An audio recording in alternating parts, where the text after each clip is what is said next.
Luke, I'm guessing you will have rarely been more frustrated than that. Yeah, I'm frustrated because we created the chances, even with so many players back defensively for the opposition. They done a great job, but we still created really clear cut.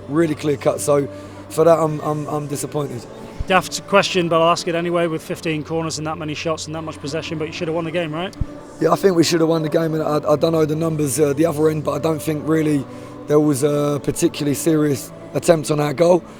And of course that for me is the most important thing, because I always think of the worst case scenario should be 0-0. The worst case scenario is that you created plenty of chances and you couldn't score, but the bare minimum is you stop the other team from scoring is, always our aim. So yeah, he's frustrated. I don't think we could do much more in the game to win it. Why couldn't you score today? I don't know is the answer. I think one or two in the first half where the keeper done very, very well, and maybe we snatch at a shot once or twice, I'm not sure, but I don't think so. I think the keeper done very well. I think as the game progressed, I think maybe some anxiety creeps in, snatch the ball a little bit, don't place the ball in the corner, probably go for power maybe once or twice when we didn't need to, but really it's hard to understand exactly why the ball didn't go in the back of the net.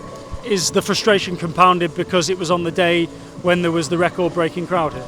I think if you're going to play 0-0, at least have plenty of box entries, exciting moments for the crowd to at least see what we're trying to achieve. But yeah, I would love them to have seen us score 2 or 3 goals and to play in the same way we played and really to enjoy it more. But unfortunately, we couldn't give them the goal. Is it a missed opportunity to try and put on that show, to try and get some of them to come back again? I think we'll wait to see. The media team will find out the feedback, I'm sure, whether people enjoyed the game and thought we made a good performance. Of course, everyone wants to see goals and we want to see the goals as well, but hopefully, we make a really good performance that they can see that we are aggressive and that we play on the front foot all the time, and we see if more people want to join us. It's the first time that a team has come and successfully parked the bus this season. It's the first time that Notts haven't scored this season. It's the first time that Notts haven't scored here at Meadow Lane for I think 39 games in total, going all the way back to April 2021. What does that say about the game? What does that say about your team? Well, yeah, I think to be really successful, you need to shut the door completely, no chances. And I think they were successful because ultimately they walk away with a point. But I think we managed to break the block and we managed to put the ball in front of the goalkeeper in a one-on-one situation a number of times, and yeah, we didn't manage to make the breakthrough. If we had, then you say, okay, it didn't work, because Notts County, no matter how many players you put behind, they still scored. But on the day, no, they walk away with a point. I guess you'd be disappointed because you can't make amends now for a fortnight because of the game being moved next week. You don't get to play again until early December. You don't get to play again here in front of your home crowd until almost the middle of December. Yeah, that's a shame. Of course, we now need to use the time correctly to really work and try to improve our fitness and our performance as much as we possibly can. And then we have a tougher game away from home, and then we look forward to coming back here. What do you say to your players this evening in there? Because I imagine their frustration is compounded by the fact that it was the big crowd. Yeah, but it's my job to tell them, look, you've done everything in the performance correctly. You played the game in the correct way.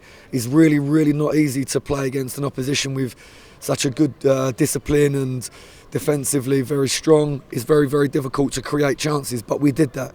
Then it's very, very difficult to go 90 minutes without having a period of the game where you cannot control the game and a period of the game where you're on the back foot. I don't think we had really any period of the game where we were under significant pressure, and that is not easy. The players have to concentrate a lot and they have to snuff out the danger very, very early.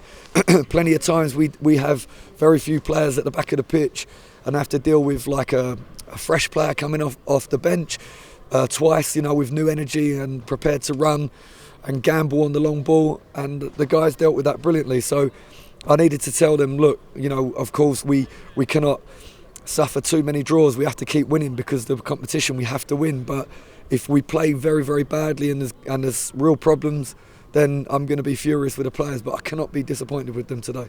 The managing of the clock from Yeovil, which you'd fully expect from an away team, particularly one who've had their struggles, started very, very early on in the game. Is there frustration that the referee isn't trying to address that proactively earlier in the game and still waiting until the kind of last 10 minutes to start saying, hey, do you want to hurry up a bit? I try not to talk about them because I want the players, more importantly, I want to send all the time the message to the players that we need to not rely on anybody else. I would like the referees to move the game quicker, but I cannot influence the referees. It's impossible. Even when we write reports, we don't get an answer sometimes from us. We're still waiting for an answer on feedback from last season. They ask us to give the feedback. In the end, is no point. But the referees have a very, very tough job, and I respect them a lot. I never complain to them ever. I never go to see the referee. I don't try to harass the fourth official. But we need to take away any excuses. We have to create opportunities and take them. I'm very conscious because it shows how far as a football club Notts have come. It shows how good the team is that everybody's so disappointed with a goalless draw here. But just the last word really on the occasion, on the football club, and the fact that there were 16,511 people here today for a fifth tier game. Yeah, it's incredible, and thank you for your comments, because we're trying to push all the time to be the best that we can possibly be, and a lot of everything that we do is born out of respect for the fans, because it's a real club. It has a feel of a club, like you're part of something, you've joined something, and today to have this number of people in the stadium was special. Many of those come here every single game.